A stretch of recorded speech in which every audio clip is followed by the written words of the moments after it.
Wait a minute, didn't I used to have a co-host?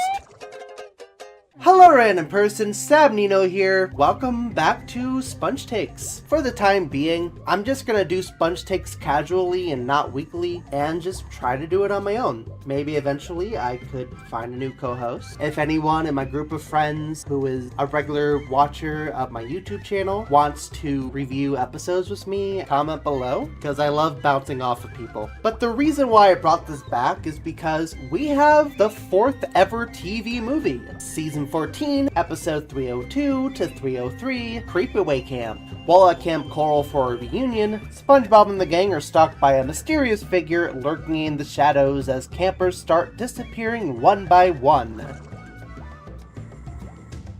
So, the first half felt very slow. I feel like a lot of time was spent of SpongeBob and the other characters finding the letters, eventually getting on the bus to Kamp Koral, then just the adult cast revisiting Kamp Koral for the reunion. However, when the mystery of who is getting rid of all of the campers as they just go away, and the atmosphere becomes like dark and spooky, I think that's when the TV movie really picks up. The beginning part I just thought was average, but the second half, I wish we had more of that. And due to that, I feel like the stakes should have been brought up a lot sooner, or they could have just shortened this down to 22 minutes. Because unfortunately, as it stands, there is just a lot of filler. I get what they were trying to do at the beginning of having like the adult characters reunite at Kamp Koral and relive their childhood as an adult. We see a lot of stuff that they would do in Kamp Koral, but honestly, if I wanted to see the characters do Kamp Koral things, I would just watch Kamp Koral. The scene of the weirdo cabin was also really cool and made sense for the TV movie, because throughout the entire thing, the one nerd kid that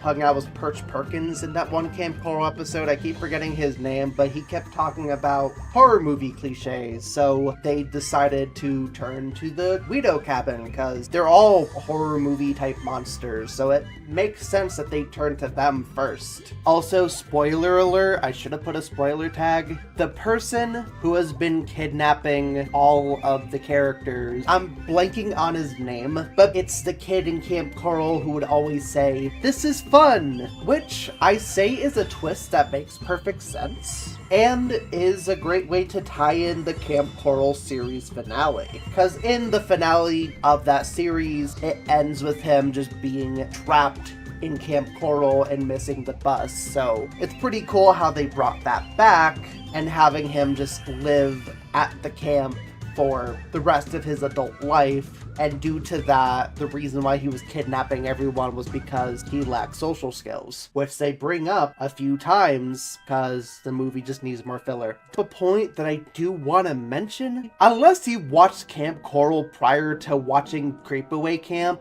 I don't think anyone is gonna understand any of these references, and they're just gonna think that it's random for the sake of random. Because there are a lot of Easter eggs to Kamp Koral that only people who have watched Kamp Koral could really get. Like, I'm fine, because I'm a completionist, I have seen every episode of Kamp Koral, but for a new viewer, I would recommend watching Kamp Koral first. Probably the entirety of it. Thankfully, it's only 2 seasons. It's an easy binge. It's the shortest SpongeBob show, period. It was meant to be a limited show. It's so weird how far SpongeBob has come from being a solely episodic show to having episodes where you kind of need to watch the spin-offs to really understand it. Okay, let's talk about animation and comedy.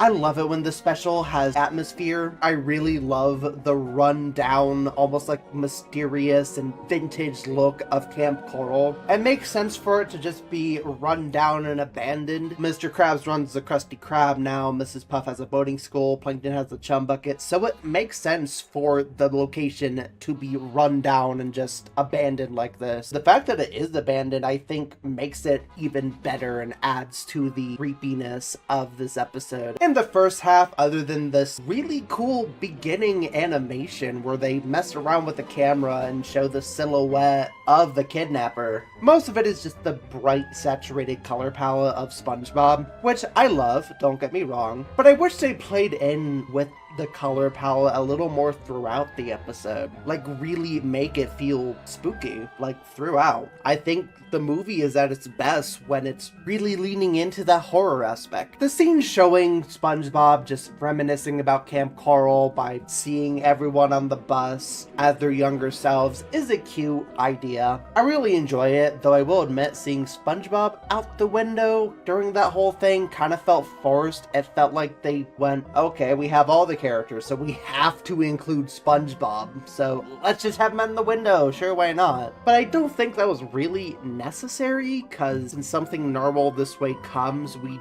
do see SpongeBob in the 2D art style, so I don't know, it would have been better if they didn't include SpongeBob. Also, some design aspects kind of threw me off a little bit. Mainly Sandy, because they added more details that isn't present on like the adult 2D Sandy. Like the red and blue stripes are outlined for some reason when they could have just had the regular line, and the helmet has 2 outlines for some reason. So I feel like something got lost in translation. Like, it doesn't look bad, just very interesting comparing it to the adult Sandy. Speaking of Sandy, this whole TV movie's existence makes the whole fixing the timeline and making sure Tea at the Tree Dome is canon is kind of ruined with this special, because here they make it abundantly clear that Sandy did go to Kamp Koral. But I thought the point of the episode Kitchen Sponge was to go, okay, SpongeBob and Sandy did meet rustling that clam. So the fact that they don't acknowledge that whatsoever when they definitely have the time to do so, which also proves my point as to why you would have to watch Kamp Koral in order to understand most of this. And even if you do, this wouldn't make any sense. I just wish they acknowledged that, because if you watch just the main show and not Kamp Koral, you're just gonna scratch your head and just go like, wait, didn't they meet at Tea at the Tree Dome? Which people still do nowadays, because people refuse to watch Kamp Koral. The Weirdo Cabin has some really cool designs. I love the angler's fish being reversed. That's a really cool and unexpected twist, which I'm assuming relates back to actual marine biology. Feel free to fact check that. I even dig the new blobfish design. They make a joke on how, oh, he's ugly now. He used to be cuter when he was a kid. But I'm sorry. I think he got a glow up. He screams like 1960s, 1930s B-movie, like vintage horror, and I love to see it. Really leaning into the creepy inspiration of the Weirdo Cabin. The one person on the SpongeBob Wiki did bring up something about a lot of the character designs that I feel like is very interesting to bring up, but a lot of the Kamp Koral grown-up designs is just take the kid version, they buff now. Nobby was a minion, now he's buff. Blobby was kind of short and chubby, same with the other kid that says this is fun. Make them buff. Though Rox, or whatever her name is, the purple camper in the jock cabin, for her, it makes perfect sense, because she was a jock, so it makes perfect sense for her to be super buff when she's an adult, and I love that for her. And the little party at the end was also pretty cool too. I love the Weirdo Cabin's Hex Girls homage and having them do like a rock cover of the Kamp Koral theme. And during that scene and during the entire movie, there are a lot of Kamp Koral nods that isn't gonna make sense to anyone unless you've watched the show. First off, they call back to that one really good anchovy episode where this one anchovy just kept going moop instead of meep. Then the letter gave him a mop and he just said mop, which is also a cute little nod to the episode. That weird Yeti creature that kidnapped Patrick was also seen as a quick cameo, same with that Mary Poppins-like ghost that just hung around the dinghy cabin for the episode, and Mrs. Puff tried to Ghostbuster. Nobby was like lured in with Sugar Squeeze. Honestly, Easter eggs like this makes it sort of satisfying to watch if you binge the entirety of Kamp Koral. It's like a great send-off. In terms of the comedy, unfortunately, a lot of the jokes are dragged out and go on for way too long.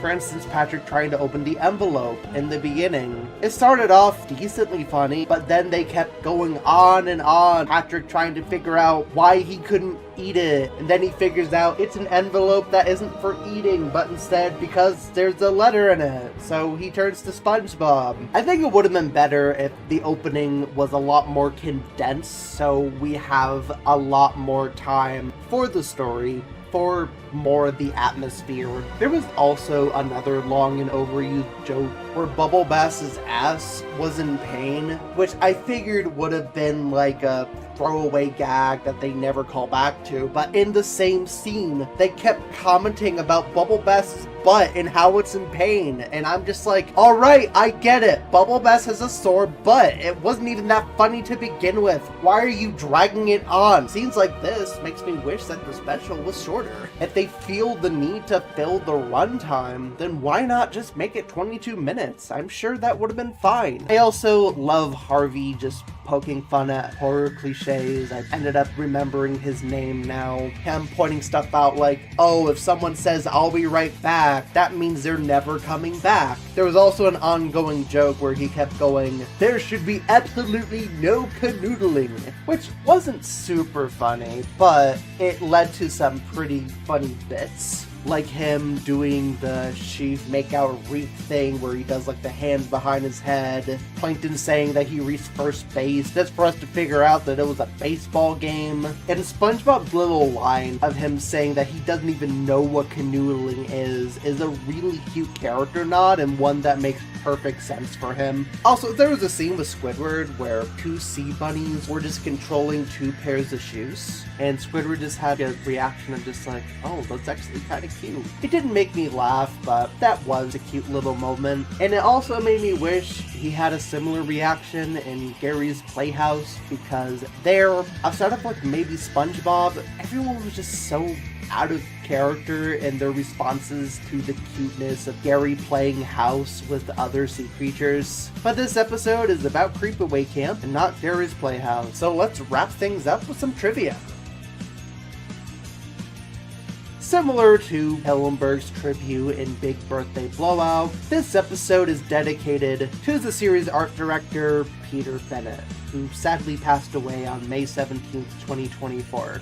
He was known for a ton of background art on the show, and he even made a ton of those iconic close-ups. Even his standalone art outside of the show is really unique and creative, and he will be severely missed. Some international airings of this episode actually split it into two parts. Part 1 has a to be continued thing, and for the title cards they add a part 1 and part 2. Big Birthday Blowout did something similar, but instead of just completely redoing the title card from scratch, they just add a little part 1 and part 2. I know Atlantis Square had a to be continued thing too, but I'm not sure if they have the part 1 or part 2 to the title cards. If they did, feel free to correct me in the comments. This episode marks the first appearances of Ro, Ray, Talltail, Harvey, Roxy, Predatory, and Jimmy Blobfish in the main show, which means that every character in Kamp Koral has appeared in the main series now. Which makes perfect sense because it is a reunion special. Even though every Kamp Koral character has appeared in this episode, this is actually the first TV movie ever without Gary, which isn't that big of a deal, but it's interesting to note. But even though Gary is absent in this episode, Mr. Doodles came back after who knows how many seasons. And I find this really funny because I recently did a video of SpongeBob characters that would most likely never see the light of day again, and number 10 was Mr. Doodles. So the number 10 spot is now dated, and honestly, I love to see it. I'm just surprised that they ended up bringing him back after so long, when it felt like they've been actively refusing to bring him back whenever there was like a fitting opportunity to do so. Oh, and I forgot to bring this up. This is also the first TV movie without Patchy. I don't know what's up with Patchy the Pirate. His last appearance was animated and like this weird, cheaply made live stream special. Will Patchy ever return? Did they retire Patchy? Should he be the number 10 spot of my SpongeBob characters list? Okay, time to segue out of the trivia. Overall, Kreepaway Camp is far from perfect. I wish they either shortened it or really leaned in more to that creepy atmosphere, or shortened it so the filler isn't as noticeable. But as it stands, I still think it's at least decent, like at least a 7, maybe a 6.5. If you like Kamp Koral and binged all of it, I would recommend this. And if you have no interest in Kamp Koral whatsoever, first off, I feel bad for you because Narlene and Nobby are regular side characters in the show now. And second, I say just skip it. Kamp Koral isn't a show for everyone, and I understand that, so I can definitely see why people would intentionally skip this just for the Kamp Koral branding alone. But regardless of its flaws, hey, at least it's not Atlantis, Krepantis, or Truth or Square. At least it's actively trying to produce a good story. Anyway, what do you think of Kreepaway Camp? Do you like it? Do you hate it? Are you mixed on it? Should they do a Patrick Star Show reunion next? Comment below. And as always, it's all Sab from here.